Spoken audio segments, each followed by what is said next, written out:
Hello everyone, welcome to Uma's kitchen.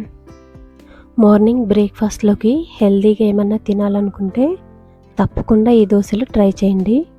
చాలా అంటే చాలా రుచిగా ఉంటాయి. ఇక లేట్ చేయకుండా వీడియోలోకి వెళ్ళి ఎలా చేసుకోవాలో చూద్దాం. ముందు దోశలకి పప్పులు నానబెట్టుకోవడానికి బియ్యాన్ని 1 కప్పు తీసుకోవాలి. నేను ఇక్కడ రేషన్ బియ్యం తీసుకున్నానండి. మీకు కావాలంటే మామూలు బియ్యం కూడా తీసుకోవచ్చు. బియ్యం ఏ కప్పుతో తీసుకున్నామో అదే కప్పుతో సగం కప్పు వరకు రాగులు తీసుకోవాలి. అలాగే సగం కప్పు కందిపప్పు, సగం కప్పు జొన్నలు కూడా తీసుకోవాలి.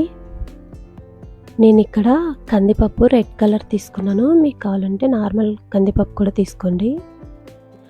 అలాగే సగం కప్పు పెసలు, సగం కప్పు మినపప్పు. పెసలు బదులుగా మీరు పెసరపప్పు కూడా తీసుకోవచ్చు. సగం కప్పు మినపప్పు తీసుకున్నాం కదా, అదే కప్పుతో మినపగుళ్ళు సగం కప్పు తీసుకోవాలి. మీకు కావాలనుకుంటే మొత్తం మినపగుళ్ళే తీసుకోవచ్చు.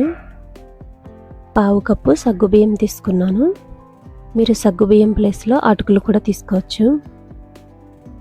ఈ పప్పులన్నీ నానబెట్టుకోవడానికి ఒక గిన్నెలోకి వేసుకోవాలి. ఇలా ఒక 2-3 సార్లు శుభ్రంగా కడిగిన తర్వాత ఒక 4 నుంచి 5 గంటల వరకు నానబెట్టుకోవాలి. బియ్యం బదులుగా మీకు కావాలనుకుంటే కొర్రలు కానీ సామలు కానీ వేసుకోవచ్చండి. ఒక 5 నుంచి 6 గంటలు తప్పనిసరిగా నానబెట్టుకోవాలి. మార్నింగ్ నానబెట్టుకుంటే సాయంత్రానికి ఇలా నానిపోతాయి.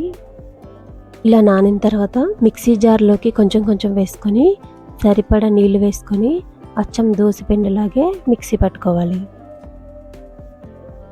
ఇలా మెత్తగా మిక్సీ పట్టిన తర్వాత ఒక గిన్నెలోకి తీసేసుకుందాం.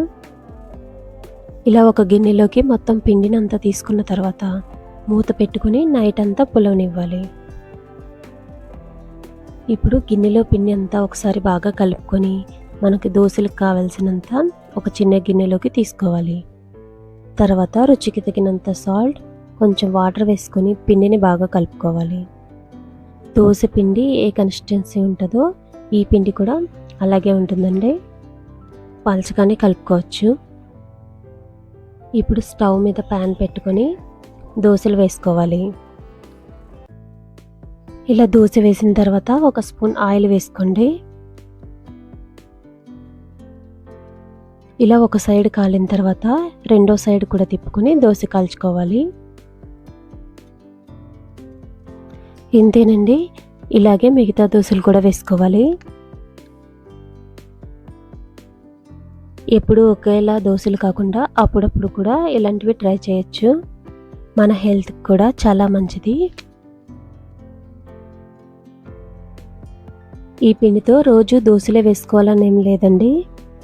గుంత పొంగనాలు, ఊతప్పం కూడా వేసుకోవచ్చు. కొంచెం ఉల్లిపాయ ముక్కలు, క్యారెట్ తురుము కూడా వేసుకొని పునుగుల్లా కూడా వేసుకోవచ్చండి. అంతేనండి, దోశలు రెడీ అయిపోయినాయి. మీరు కూడా తప్పకుండా ఇలా ఒకసారి ట్రై చేసి చూడండి.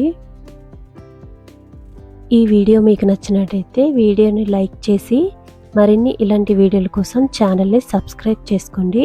Thanks for watching.